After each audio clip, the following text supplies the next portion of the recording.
ইসরায়েলের ২০ দাঁত ভেঙে দিতে মহাপরিকল্পনা তৈরি করছে তেহরান। ইরানের স্বার্থে এবার হামলা হলেই তেল আবিবের আর রেহাই নেই, পরিকল্পনার কথা জানিয়েছেন ইরানের সেনাপ্রধান।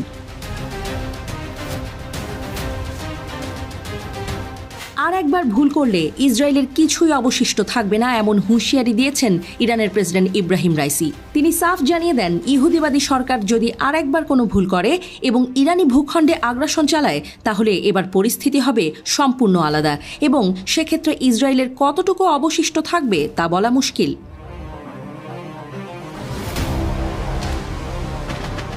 দুই পক্ষই সামরিক ক্ষমতায় বেশ ভারী। এতদিন মধ্যপ্রাচ্য সংকটে ইরান কখনোই নিজের মাটি থেকে ইসরায়েলে সরাসরি আক্রমণ চালায়নি। সেই অভূতপূর্ব ঘটনাটি ঘটেছে প্রায় 2 সপ্তাহ আগে।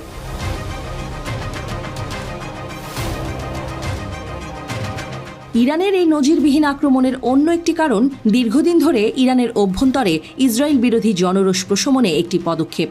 কাসেম সুলাইমানিকে হত্যার পর থেকেই ইরানের অভ্যন্তরে ইসরায়েল ও যুক্তরাষ্ট্র বিরোধী মনোভাব প্রবল হতে থাকে।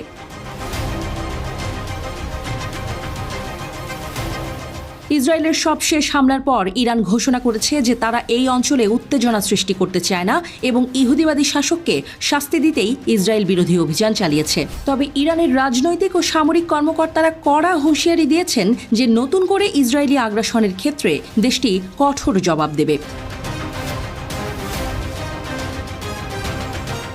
সেই জবাবটা কেমন হতে পারে তারই একটা ইঙ্গিত দিয়েছেন ইরানের সেনাপ্রধান।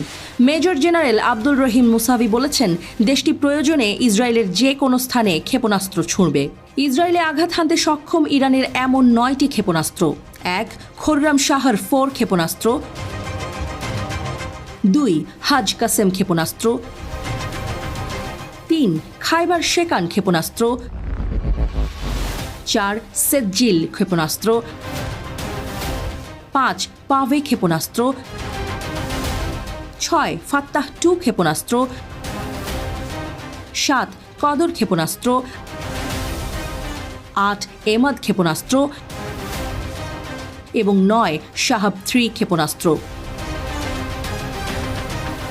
মুসাভি ইসরায়েলে ইরানের অপারেশন ট্রু প্রমিসের সাফল্যের কথা বলেন। 1 এপ্রিল সিরিয়ার দামেস্কে ইরানের কনসুলেটে ইসরায়েলের হামলার জবাবে ইসরায়েলের ড্রোন এবং ক্ষেপণাস্ত্র দিয়ে পাল্টা অভিযান চালায় তেহরান। মুসাভি জানিয়েছেন, ইরানের প্রতিক্রিয়া শিশু হত্যাকারী ইহুদিবাদী শাসনের অবৈধ পদক্ষেপের বিরুদ্ধে প্রতিরক্ষার একটি বৈধ পদক্ষেপ ছিল। শিশু হত্যাকারী ইহুদিবাদী শাসক গাজায় বর্বরতা চালিয়ে ভয়ঙ্করভাবে নিরপরাধ মানুষকে হত্যা করছে। নিজেকে অধরা প্রমাণ করতে চেয়েছে, কিন্তু অপারেশন ট্রু প্রমিস ইসরায়েলের এই চিত্রটিকে ভেঙে দিয়েছে।